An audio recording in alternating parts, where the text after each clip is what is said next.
Pag tayo po'y lumapit sa Lord, na may simpleng pananampalataya,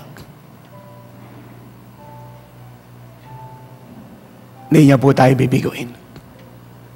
Gaano man po kalala ang sitwasyon, kalalim ang bondage, ka-incurable ang karamdaman, pag tayo po'y lumapit sa Kanyang may pananampalataya, naniniwalang makapangyarihan siya.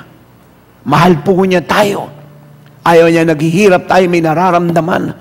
Kaagad, magagalingin po niya tayo. Maging po sa sitwasyon ng ating pamilya, kalagayan po ng ating mga anak, asawa, magulang, kapatid, na minsan po'y kabigatan ng marami dahil wala sa pananampalataya.